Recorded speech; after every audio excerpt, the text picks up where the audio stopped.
नमस्कार, मैं हूं अशोक व्यास और आज मेरे साथ आप देख रहे हैं डॉक्टर पंकज जैन को। Doctor Pankaj Jain is professor of religion, philosophy and anthropology at university of north Texas, Dallas. He was earlier a computer professional, and then he is one of the few individuals who successfully make a transition at that stage when you feel that the life is all well defined. So he redefined his life, and now he's pursuing his love for philosophy, and that also takes us to India. Now, Pankaj ji, once again, as I fold my hands and I thank you for joining us, we go towards your early days. As a professor, also you are sharing religion and philosophy with students, but in simple words, as someone who has his roots in India, तो भारत वंदन series में, if I request you to define and share your concept of Bharat. बहुत बढ़िया अशोक भाई, आपसे बात करके हमेशा बहुत ही आनंद मिलता है. आपने इतना अच्छा शीर्षक रखा आपके प्रोग्राम का, भारत वंदन. इससे अच्छा क्या नाम हो सकता है, इससे अच्छी क्या बात हो सकती है. भारत वंदन ये सिर्फ भारतीयों के लिए जरूरी नहीं है, पर पूरे विश्व के लिए जरूरी है कि भारत का वंदन किया जाए, भारत की बातों को माना जाए, भारत की शिक्षाओं को अपनाया जाए. वही एक रास्ता है, सिर्फ वही एक रास्ता है इस विश्व को बचाने का, विश्व में शांति से रहने का, विश्व के पर्यावरण को बचाने का. जो क्लाइमेट चेंज का प्रॉब्लम चल रहा है, सब जगह जो भी समस्याएं चल रही है, उनसे बचना है तो भारत की शरण में विश्व को जाना ही पड़ेगा. उसका नाम वो कुछ भी दे सकते हैं, पर उनको योग करना ही पड़ेगा, उनको शाकाहार अपनाना ही पड़ेगा, उनको प्रकृति के साथ तारतम्य के साथ रहना ही पड़ेगा, और कोई चारा ही नहीं है. There is no other alternative but to become a student of Indian philosophy and Indian culture. That's exactly what China did, Japan did for 2 Melania.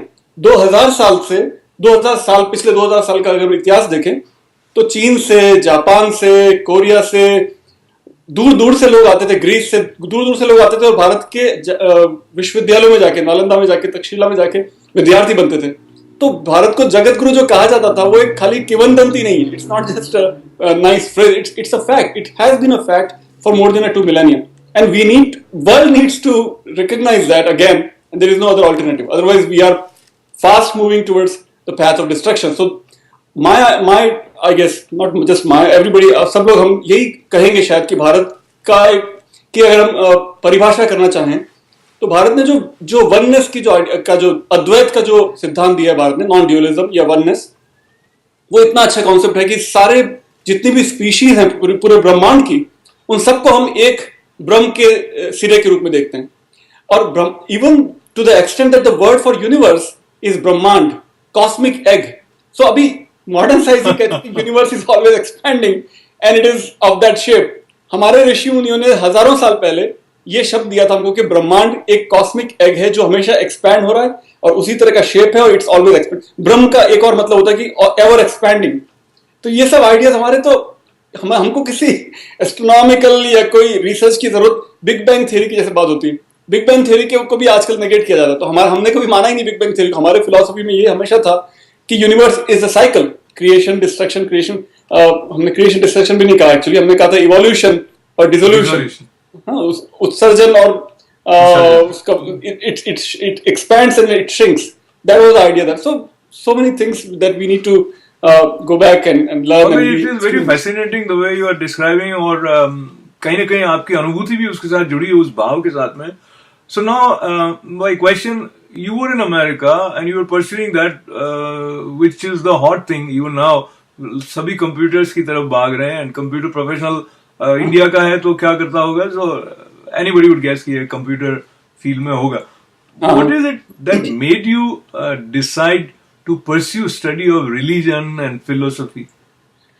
बिल्कुल अशोक भाई, आप भी जैसे हम लोग एक ही फील्ड में, मानता हूं मैं तो अपने हम दोनों को, क्योंकि हम दोनों का काम एक ही तरह से है कि भारत की बात, भारत का वंदन किया जाए, पब्लिक प्लेटफॉर्म्स पे किया जाए, कॉन्फ्रेंसेस में किया जाए, एकेडमिक क्लासेस में किया जाए. Americans, more and more Americans के पास हमारा मैसेज किस तरह से जाए, हम किस तरह से कल्चरल एम्बेसडर बन पाए, उसके लिए बिकमिंग अ प्रोफेसर और जर्नलिस्ट और TV anchor, I think it's a great way to connect with more and more people. I think because जैसे मैंने कहा कि विश्व को इसकी जरूरत है, ये मुझे लगता है, और विश्व को जब तक नहीं लगेगा कि भारत की शिक्षाओं का सार हम तक पहुंचे, तो वो एक जरिया बन सकता है। तो ये मुझे लगा कि मैं कोशिश करके देखता हूँ। तो पहले मैंने मास्टर्स किया कोलंबिया में, तो वहां पे वो ठीक ठाक से हो गया।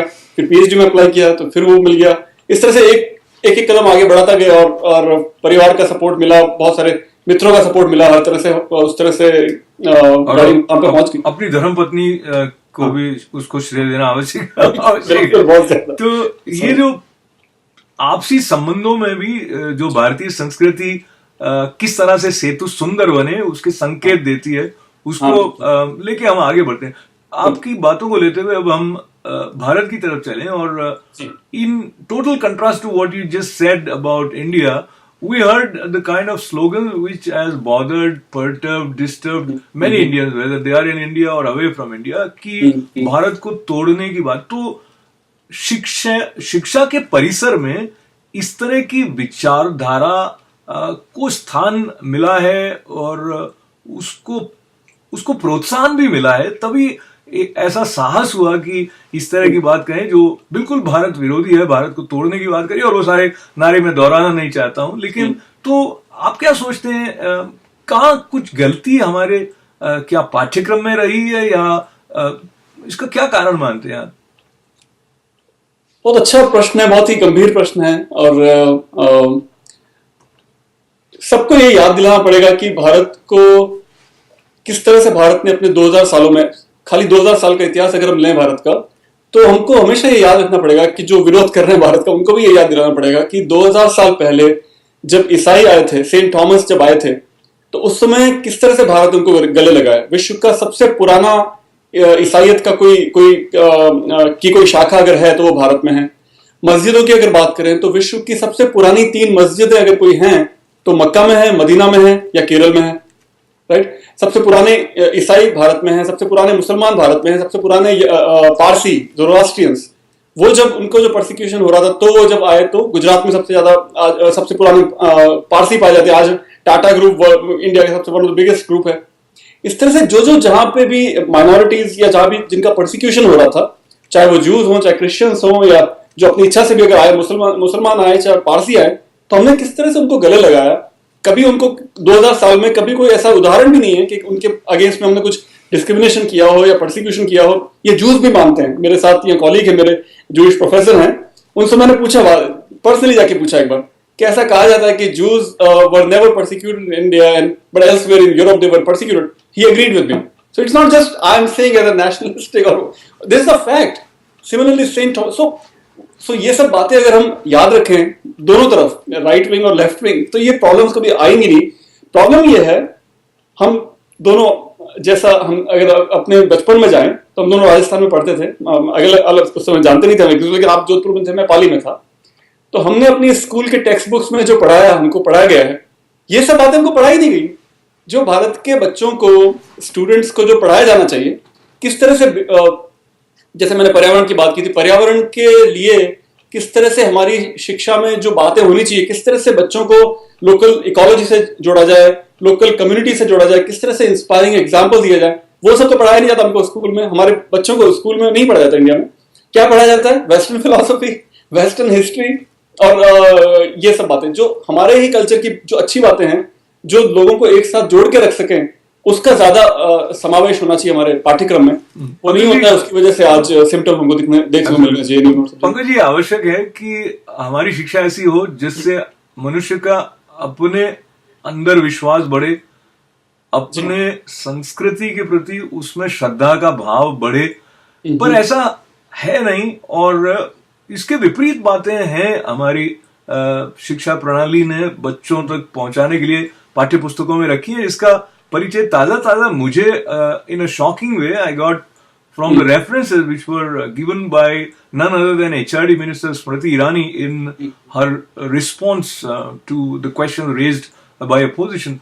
We will not go to the complete speech for now, just restricting ourselves to the books which are taught to 4th graders and 6th graders.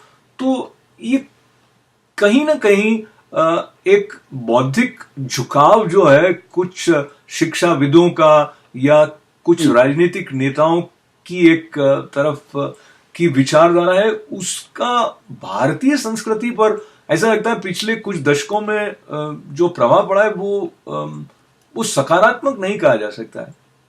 बिल्कुल अशोक जी, बिल्कुल सही कह रहे हैं आप। और ये दिक्कत है कि because of pre conceive notions या बायसेस या स्टेरियोटाइप्स, ये कुछ इतनी ये जो नेगेटिव आइडियोलॉजी है अगेंस्ट इंडिया, वो इतनी प्रभावशाली हो गई है कि वो हर चीज जो कल्चर से आती है या हमारे रिलीजन या हमारे संस्कृति से आती है, धर्म से आती है, उस सबको पहले ये मान लिया कि वो नेगेटिव है, कि वो हार्मफुल है, वो हार्मफुल अगेंस्ट माइनॉरिटीज है या हार्मफुल अगेंस्ट अदर थिंग्स है।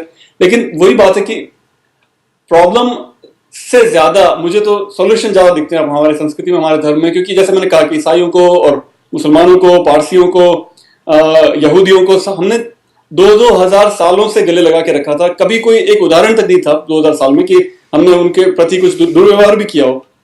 तो ये जब इतिहास के सबूत प्रमाण हमारे पास हैं, तो फिर कैसे आप कह सकते हैं कि जो 50 साल में अगर कुछ नेगेटिविटी आई भी होगी हिंदू मुसलमानों में, कि ये भारतीय संस्कृति की वजह से। क्यों नहीं हम ये कह सकते कि वो प्रॉब्लम्स जो हमको दिखती हैं आज, उनकी जड़ें सिर्फ 50-60 सालों की पॉलिटिसाइजेशन की वजह से है, डिवाइड एंड कॉन्कर की पॉलिसी की वजह से जो ब्रिटिश राज ने हम पे थोपी, और जिस तरह से बाहर के आइडियाज हम पे थोपे गए, जैसे कि सेक्युलरिज्म वगैरह, जो कि हमको जरूरत भी नहीं थी। हमको सिर्फ अपने ही इतिहास को और सीरियसली और गंभीरता से उसको पढ़ने की जरूरत थी, उसको पढ़ाने की जरूरत थी। और ये जो जैसे मैंने पहले उदाहरण दिया था अभी कि सबसे पुरानी मस्जिद दुनिया की वो केरल में है, ये बात मुझे एज ए प्रोफेसर रिसर्च है, मुझे पता लगी, पता है आपको, पिछले 2 साल में। ये मुझे भी नहीं पता थी ये बात। कितने लोग हमको पता ही नहीं है कि हमने कितना पुराना इतिहास है इस्लाम का हमारे भारत में। दुनिया की सबसे पुरानी मस्जिद, कितनी बड़ी बात है, मक्का, मदीना और केरल।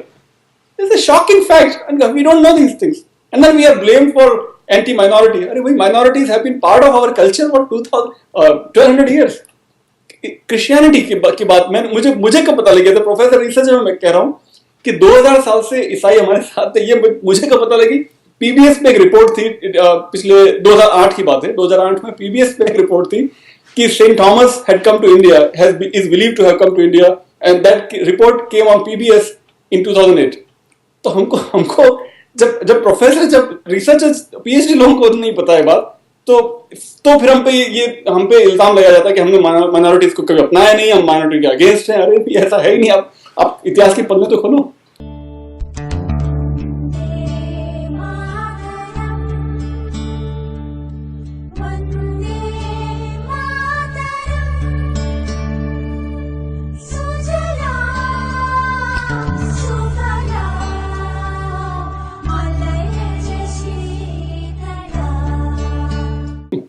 इतिहास के पन्नों को खोलने के साथ साथ इतिहास को देखने की दृष्टि में, अगर आप भारतीय संस्कृति के विचारों के समावेश की बात करेंगे, तो अभी इस तरह का वातावरण राजनीतिक रूप से है कि उसका स्वतः विरोध इस आधार पर होने लगा है कि वो लेबल आएगा कि ये शिक्षा का भगवाकरण हो रहा है, सेफ्रोनाइजेशन ऑफ एजुकेशन।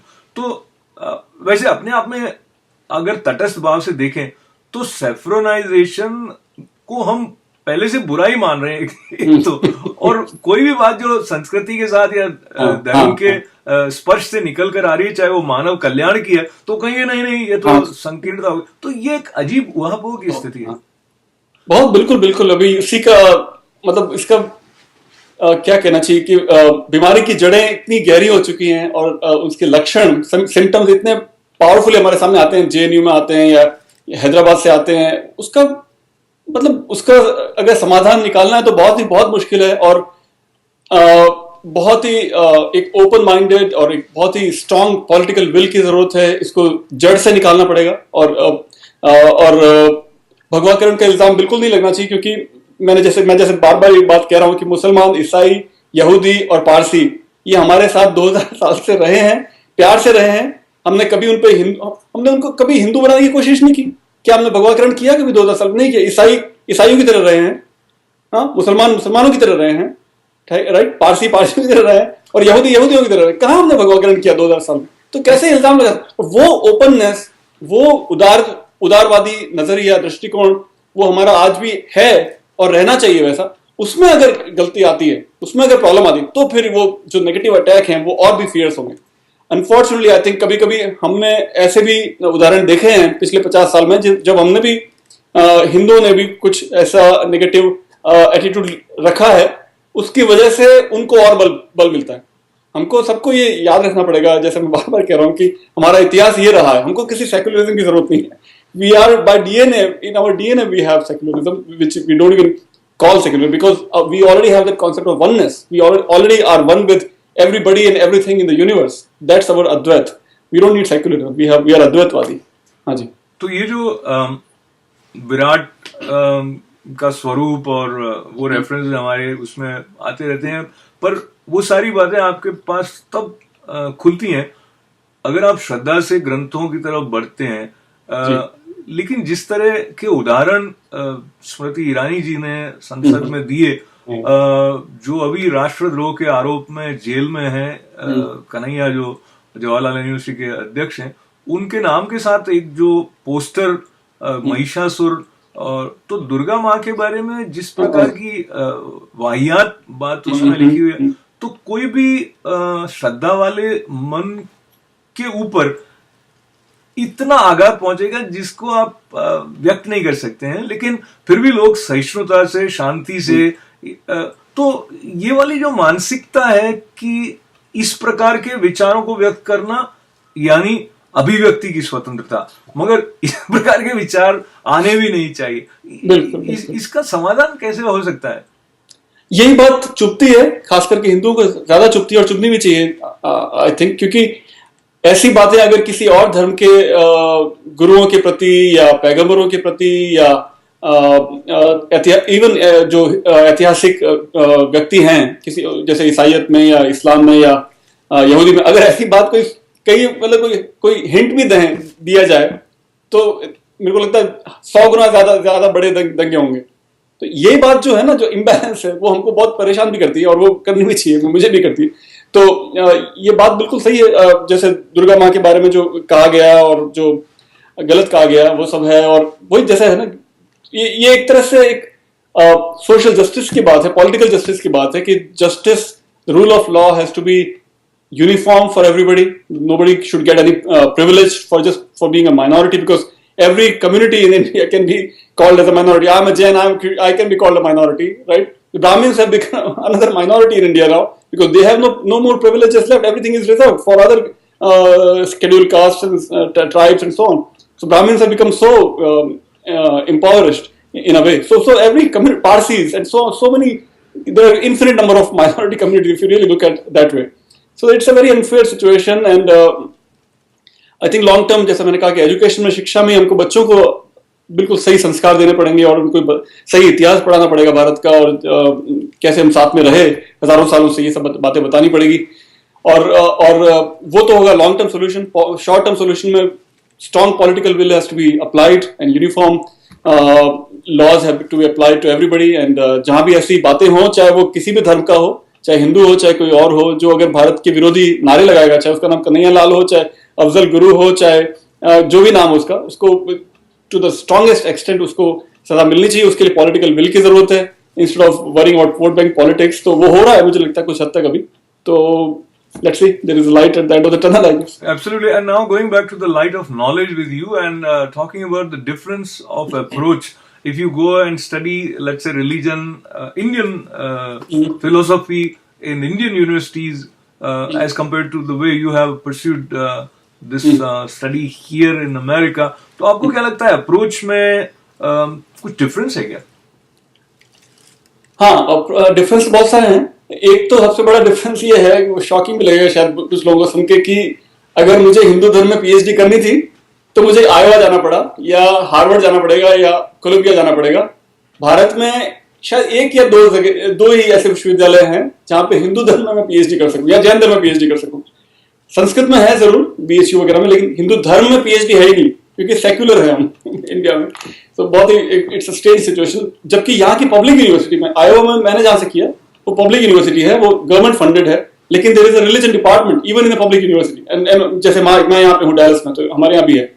तो एक तो वो बहुत बड़ा अंतर है कि भारत में तो हिंदू धर्म में पीएचडी ही पॉसिबल संभव ही नहीं है।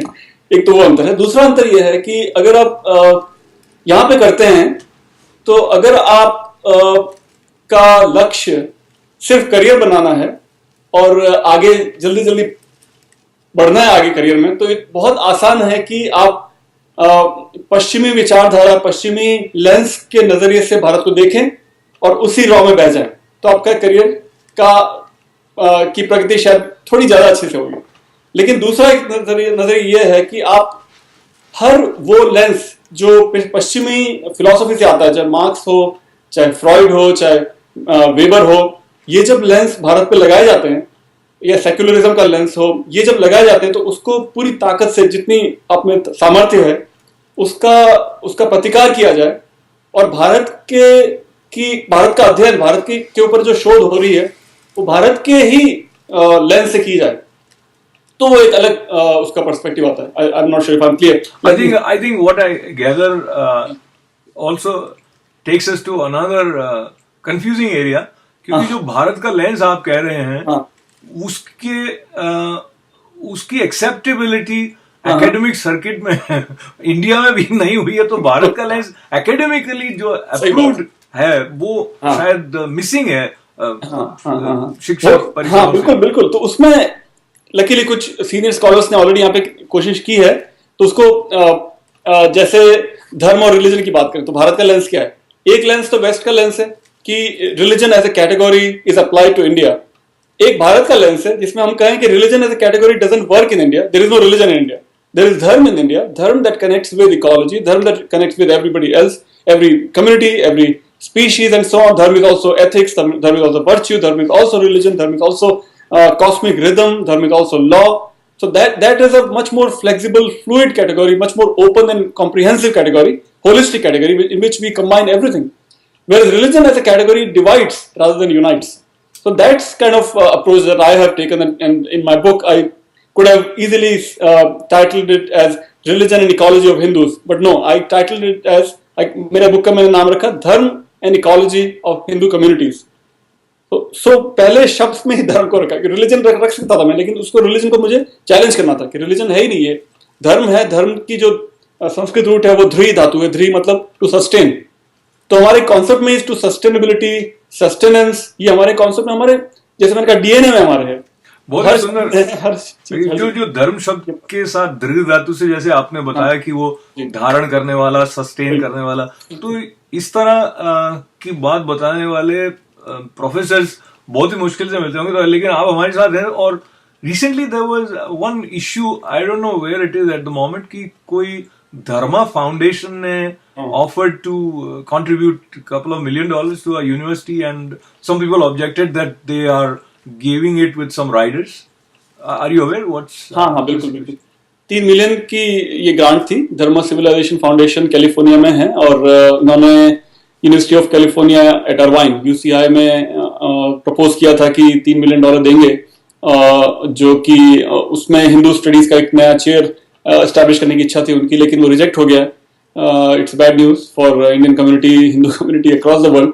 That I think it was a genuine approach that they were trying to take, and they were open to have to include university के जो उनके perspectives थे वो change करने के लिए तैयार थे, लेकिन again because of the I guess position from some left leaning academicians, yes.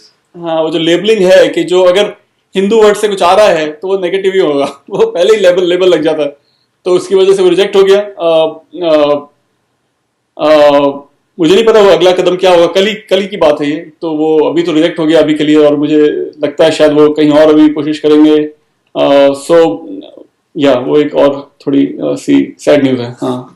So now we'll be concluding this conversation, but we go back to Indian Parliament. वो जो पूरा speech था उसको देखकर, and especially speech of HRD minister which is being talked about, और काफी लोग उसको सोशल मीडिया पे भी एक दूसरे के साथ शेयर कर रहे हैं, including prime minister Narendra Modi. सत्यमेव जयते के साथ उन्होंने ट्वीट किया उसका link. So what did you feel about her expression, the impression that stayed with you?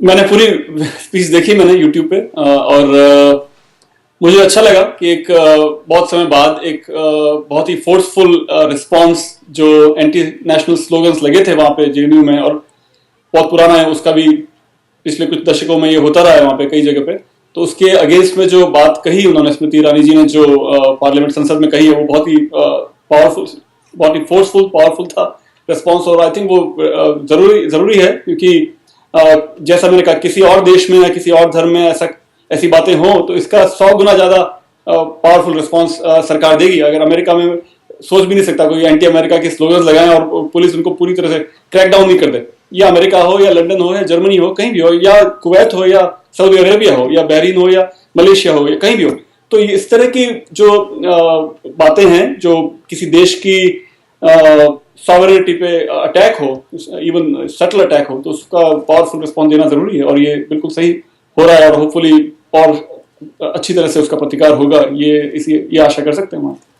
तो पंकज जी, कुछ इस तरह का जो समय आता है वो एक अतिरिक्त चिंतन की मांग करता है और अतिरिक्त रूप से सजग और सक्रिय रहने की मांग करता है। लगता है हम इस तरह के कालखंड में हैं where we need to connect with Indian spirit and share the glory that India offers for the humanity. And as you mentioned about, call it a concept or way of life of oneness, where you see the divine in everyone. That is what you are taught through all your art forms. So this definitely, as you said, ये पूरे विश्व की रक्षा के लिए, मानवता की रक्षा के लिए एक तरीका है, और उसको सम्मान के साथ अपनाना हमारा कर्तव्य है इस समय में, ऐसा मुझे व्यक्तिगत रूप से भी लगता है।